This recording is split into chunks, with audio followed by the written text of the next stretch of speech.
The Alberta Oil Sands are large deposits of bitumen located in three parts of Alberta: Athabasca, Cold Lake, and Peace River. Of these three locations, the Athabasca Oil Sands surrounding Fort Murray are the largest and nearest to the surface. These oil sands consist of a mixture of sand, water, clay, and crude bitumen. Unlike conventional crude oil, bitumen does not flow freely. At room temperature, it is extremely heavy and viscous like molasses. Bitumen can be mined in open pits or extracted from the ground by injecting hot water. Once it has been extracted, the bitumen must be refined and processed before it can be sold to refineries and turned into products. The process of extracting and refining the bitumen found in the Alberta oil sands is extremely destructive to the environment. It emits greenhouse gases into the air, ravages the land, harms the local wildlife, pollutes the third largest watershed in the world, creates toxic tailing ponds, intrudes on First Nations land, and destroys Canada's international reputation. Today, we will be going on a tour of the Athabasca oil sands to observe the devastation firsthand and to see exactly why the oil sands should have no role in Canada's future.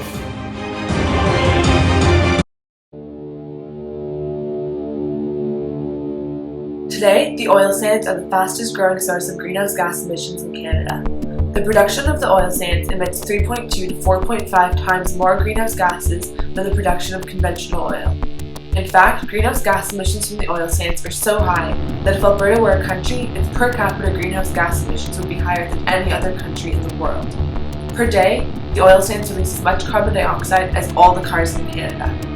The oil sands emissions have doubled in the past decades, and the industry expansion plan will double emissions again this decade, from 48 million tons in 2010 to 104 million tons in 2020. At a time when global climate change is a harsh reality, continuing to fund a project like the oil sands is completely outrageous.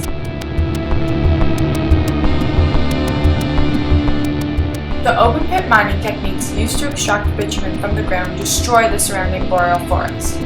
Vast open pit mines and the proliferation of roads, pipelines, and well sites have already removed tens of thousands of acres of wetlands and forests, and have fragmented and destroyed wildlife habitat. If the tar sands expansion plans are realized, it will undermine the ecological health of 140,000 square kilometers of boreal forest, an area the size of Florida and 20% of Alberta's land base.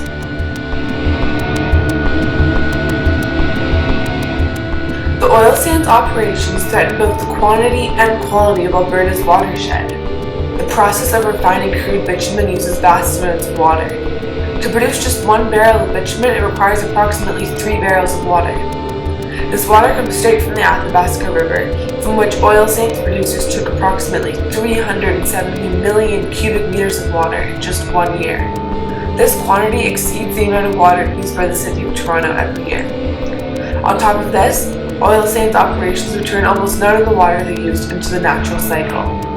The Athabasca River, which flows into one of the world's largest freshwater deltas, is at risk from current water withdrawals, which greatly reduce the volume of water in the river. The lower water levels will significantly undermine the health of the river's ecosystem. Once the water has been used in the bitumen refining process, 95% of it is too polluted to be returned directly to the river, so it is pumped into giant tailings ponds alongside the shore of the Athabasca River. These open ponds cover an area of 176 square kilometers, which is approximately 50% larger than the city of Vancouver.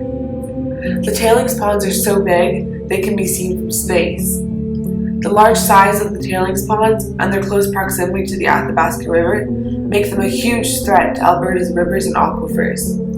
Furthermore, tailings ponds leak. According to some estimates, one tailings pond will leak 6.5 million liters of toxic waste a day. The leaking tailings seep through the ground and into the Athabasca River, where they can travel up to 100 kilometers and settle in remote lakes, contaminating fish and wildlife along the way. The oil sands' incredibly large water usage paired with the water contamination caused by the tailings ponds will have catastrophic impacts on the ecological health of Alberta's watershed.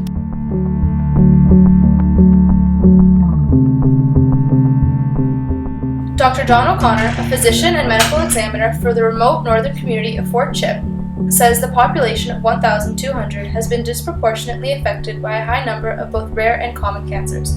Cancer rates in Fort Chip are 30% higher than expected. There were elevated rates of blood cancer, lymphatic cancer, and soft tissue cancers.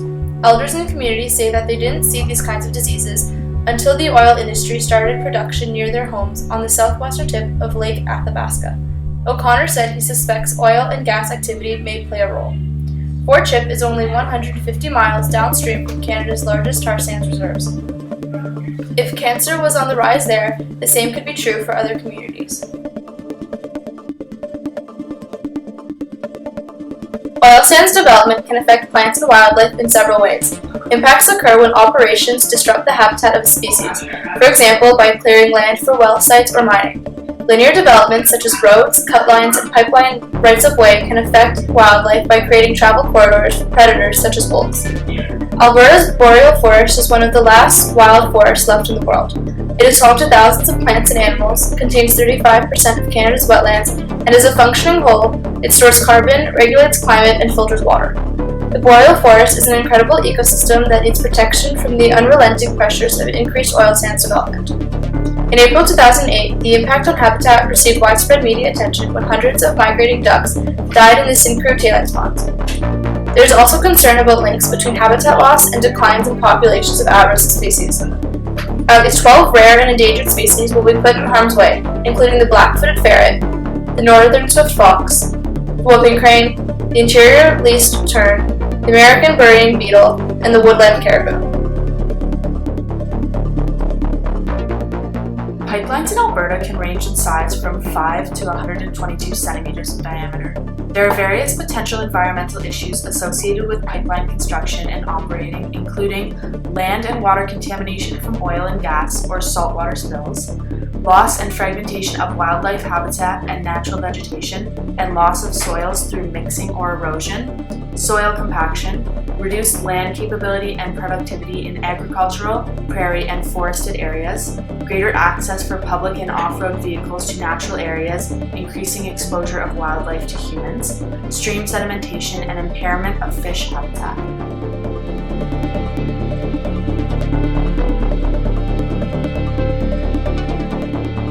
The oil sands of Alberta are also having a devastating effect on the First Nations communities of Alberta.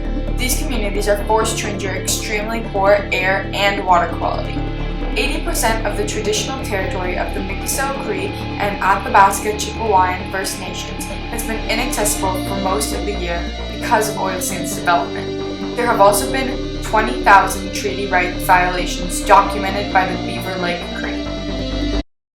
This is a turning point in Canada's history. People all over the world are speaking out against the Alberta oil sands. Canada must make a decision. We can continue to destroy the environment and compromise the rights and health of citizens for economic gain. Or we can preserve our beautiful lands and become a world-class leader in the climate change movement. In the end, the choice is clear.